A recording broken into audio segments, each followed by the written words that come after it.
Gimana kabarnya pagi hari ini? Oh, nggak ada yang jawab ya. Bagaimana kabarnya pagi hari ini?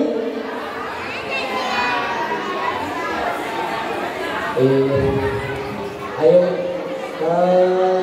mari kita ini jalan. Hari ini adalah hari kebahagiaan kita. Tentunya karena kita bahagia semuanya. Apapun yang kita lakukan harus penuh dengan semangat.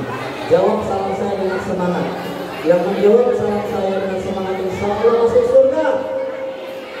Yang menjawab salam saya, insya Allah diberi keberkahan oleh Allah. Yang menjawab salam saya dengan semangat, insya Allah dijadikan orang kaya. Yang menjawab salam saya dengan semangat, insya Allah dimudahkan menuju Ka'bah. Assalamualaikum warahmatullahi wabarakatuh.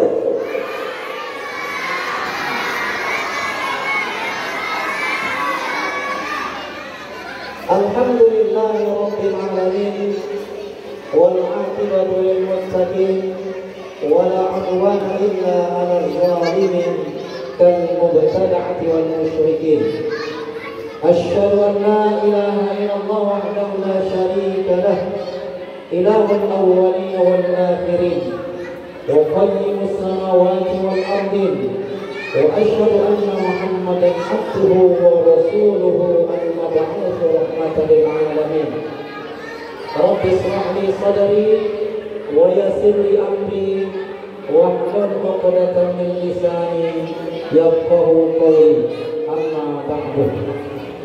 Yang saya hormati Ketua Yayasan Nurul Adila Madani untuk Bagiatus Sholihah, yang saya hormati Kepala Sekolah SD Pesan Bata Abi Firman Hidayat, yang saya hormati Kepala Sekolah MTS Tahfiz Terpadu Anbata Abi Rudi Hasibuan, dan juga tentunya yang saya muliakan para ayah bunda yang hadir hari ini dan anak-anak kami yang kami banggakan. Ayah bunda yang dimuliakan oleh Allah Subhanahu wa Ta'ala dan dibanggakan oleh malaikat-malaikatnya. Pada hari ini kita hadir di aula kita ini dalam rangka acara haflah akhir usaha siswa RA Anbata. Haflah itu artinya, tahu ayah bunda artinya apa? Hah? Haflah itu artinya apa? Hah? Jangan ini ada di depan kita tapi kita nggak tahu, ya? Ya, haflah itu adalah kegiatan, bisa dia katakan misalnya orang pesta juga haflah. Ya, kegiatan hari ini kita kegiatan wisuda juga haflah. Jadi kegiatan-kegiatan yang terkait dengan acara berkumpulnya orang banyak dengan kondisi tertentu itu adalah haflah. Jadi ayah bunda, tentunya tujuan kita membuat acara ini adalah untuk ya memberikan panggung akhir anak-anak kita ya yang di sekolah di RA Anbata ini, karena setelah ini anak-anak kita akan melanjutkan tentunya ke SD. Oleh karena itu pertama kali saya ucapkan selamat kepada anak-anak kami ya yang hari ini akan di wisuda ya sebagai siswa RA Anbata.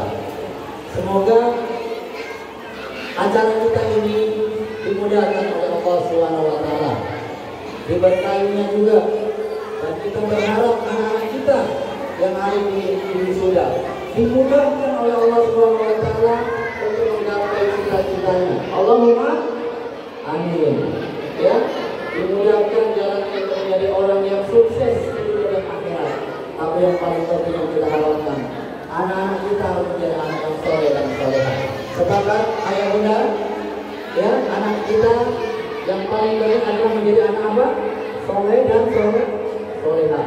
Karena satu di antara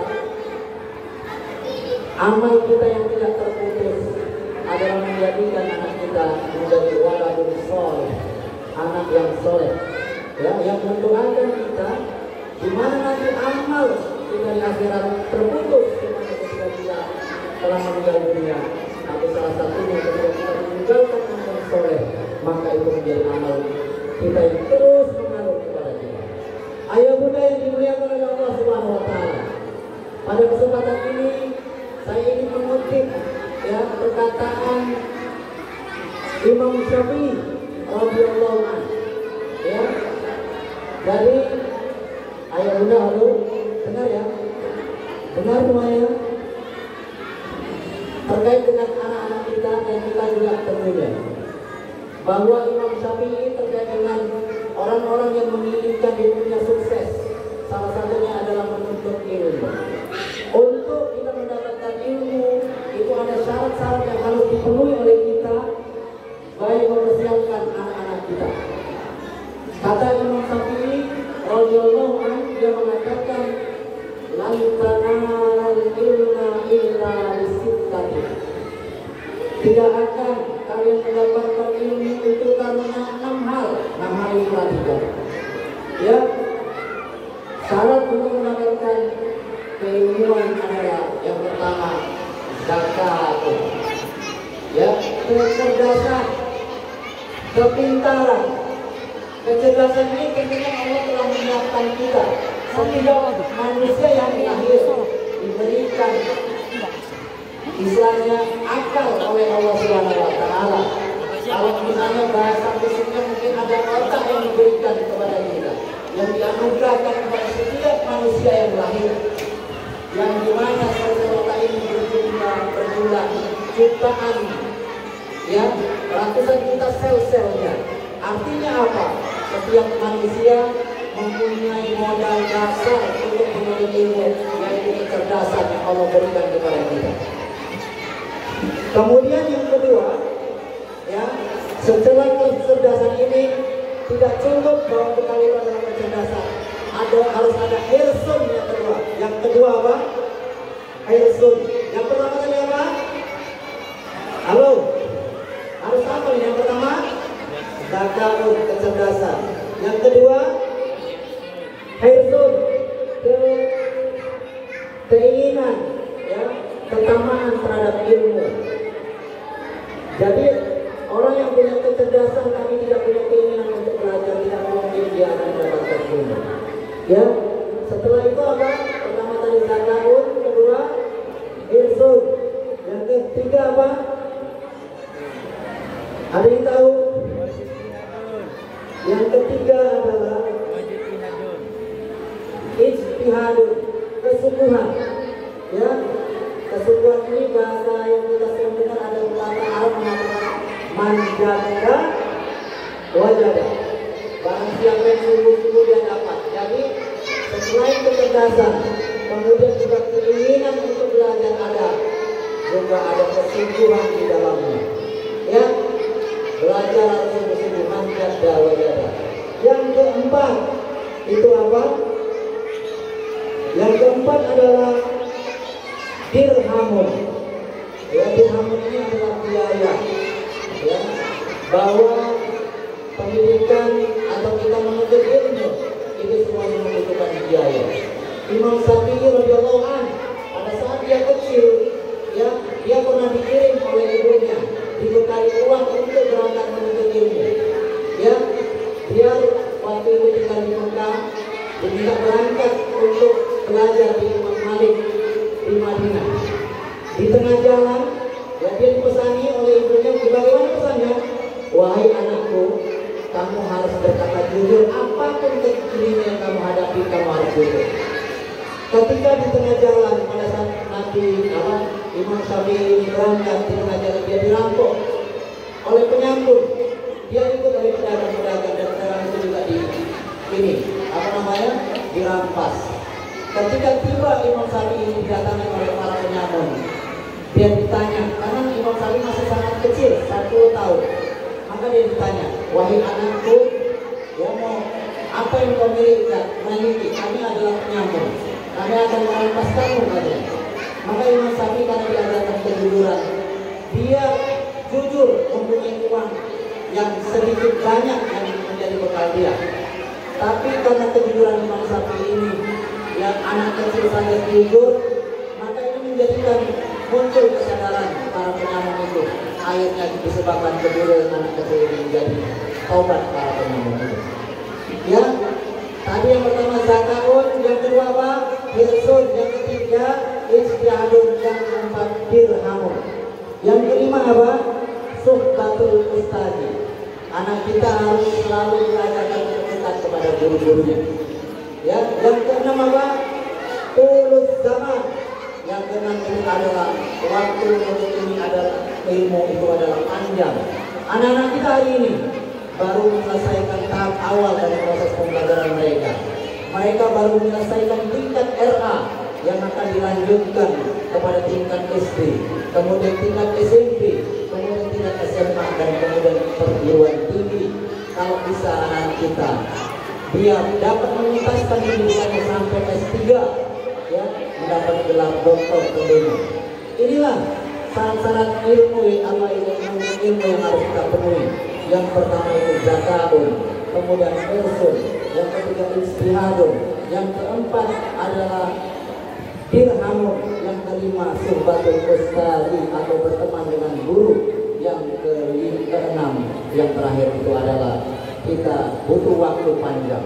Jadi mari anak-anak kita yang telah dibekali tentunya oleh guru-gurunya selama setahun ini adalah menjadi modal dasar mereka untuk terus kita dorong mereka untuk suka belajar, mencintai ilmu, sehingga kalau anak-anak kita mencintai ilmu, suka belajar, kita tidak khawatir akan masa depan mereka. Tapi bukan hanya mereka dibekali dengan ilmu pengetahuan, tapi juga mereka harus dibekali dengan ilmu agama. Kenapa ayah bunda? Hal yang paling kita syukuri nanti di akhirat adalah ketika kita bersama anak-anak kita tumbuh, anak-anak kita mereka pernah sujud kepada Allah Subhanahu wa Ta'ala. Ini yang paling kita takutkan. Kalau seandainya anak kita tumbuh tidak sujud kepada Allah, tidak taat kepada Allah dan Rasulnya, maka kegagalan bagi orang tua. Oleh karena itu ayah bunda, tentunya dalam hal kita menitipkan anak-anak kita, kepada siapa kita titipkan, di sekolah mana kita titipkan, kita harus sadar betul bahwa di dalam sekolah itu harus ditanamkan nilai-nilai keislaman, harus ditanamkan anak-anak kebiasaan terhadap sholat, harus ditanamkan kepada anak itu kebiasaan untuk membaca Al-Quran. Kenapa? Karena Rasul mengatakan adibu auladakum ala salati fisal. Ajarkan kepada anak-anak kalian itu 3 hal. Yang pertama adalah hubbu nabiyikum, mencintai nabinya. Yang kedua wa hubbi ahli baitihi, dan mencintai keluarga atau keturunan Rasulullah. Yang ketiga adalah wa hubbi tilawatil Quran, dan ajarkan anak-anak kalian mencintai Al-Quran. Oleh karena itu saya tutup misalnya kata pengantar saya dengan bahwa Anbata mempunyai grand design dalam programnya, yaitu grand design apa? Ada disingkat dengan ASA. Asa Muntas. A itu apa? A itu adalah Al-Quran yang bagus. Anak-anak kita akan dididik dari awal bagaimana cara membaca Al-Quran dengan baik dan benar. Dari mulai TK, anak-anak juga mampu mengukur bagaimana mengukur 2 harakat, bagaimana anak-anak mengukur 3 harakat, walaupun mereka tidak tahu tajwidnya. Di tingkat selanjutnya di tingkat SD, mereka bukan hanya tahu membaca dengan panjang pendeknya, tapi mereka juga tahu goritnya, dia tahu juga tajwidnya, nama-namanya, istilahnya juga. Kemudian di SMP juga mereka sudah mampu melakukan tahfiz mandiri, menghafal secara mandiri. Dengan itu maka target kita anak minimal 3 juz, kemudian maksimalnya 5 juz. Ayo udah, yang kemudian S yang kedua apa? Adalah sholatnya bagus. Jadi di Anbata ada program anak-anak di TK diajarkan bagaimana gerakan-gerakan sholat, bagaimana bacaan-bacaan sholat itu, dan dibiasakan anak. Jadi anak TK pertama dia tahu gerakan sholat, bisa sholat. Kemudian yang ketiga, ketika dia di SD dia naik, maka apa materi sholatnya? Mereka paham sholat, bahwa sholat berdasarkan hadis-hadis Rasul itu seperti apa. Itulah yang nanti akan kita tanamkan kepada Bagaimana sebenarnya gerakan mengangkat tangan? Ada berapa cara mengangkat tangan? Dan di mana diletakkan tangan itu? Itu dia akan diajarkan. Ketika dia SMP, maka dia sudah ada istilahnya terbiasa dengan sholat. Orang tua tidak lagi perlu menyuruh anaknya sholat. SMP sudah punya kesadaran, sadar sholat. Dan SMA dia sudah bisa menjadi imam sholat. Ya, kemudian yang kedua adalah akhlaknya bagus. Ini kita ingin tanamkan ke anak. Jadi insya Allah ke depan kita akan merumuskan rapor karakter ayah bunda. Rapor karakter ini adalah untuk menilai keseharian anak di sekolah. Apa yang dilakukan anak ketika datang, ketika istirahat, ketika dia akan pulang, itu akan menjadi penilaian. Sehingga seandainya ayah bunda mendapat panggilan ke sekolah, mungkin karena ada anak-anaknya, ya anak istimewa yang perlu pendampingan yang lebih, maka kita akan undang orang tua dan akan kita jelaskan apa rapor merah yang perlu kita perbaiki. Dari ayah bunda, ini adalah grand design dari yang bakal, yaitu asa muntas. A-nya tadi adalah Al-Quran bagus, S-nya sholatnya bagus, yang ketiga ayat ketiga adalah akhlaknya bagus. Ini program, tentunya program ini adalah pembentukan dari karakter anak yang ingin kita menjadi anak-anak yang soleh dan soleh. Ayah bunda yang dimuliakan oleh Allah Subhanahu Wa Taala, ini kata pengantar saya. Sekali lagi saya terima kasih kepada ayah bunda yang tentunya telah membersamai kami selama setahun, yang mudah-mudahan akan melanjutkan kembali untuk bersama-sama kami selama 6 tahun berikutnya di SD. Ya, dari insya Allah apa yang kita lakukan hari ini bersama anak kita adalah langkah awal kita meletakkan dasar yang baik bersama anak kita. Ini yang paling kita perlu kita sadari. Kita berharap anak kita tumbuh bersama kita, sujud kepada Allah Subhanahu Wa Taala. Ini yang akan membawa kita di akhirat. Demikian yang dapat saya sampaikan dan saya akhiri dengan wabillahi taufiq wal hidayah. Assalamualaikum warahmatullahi wabarakatuh.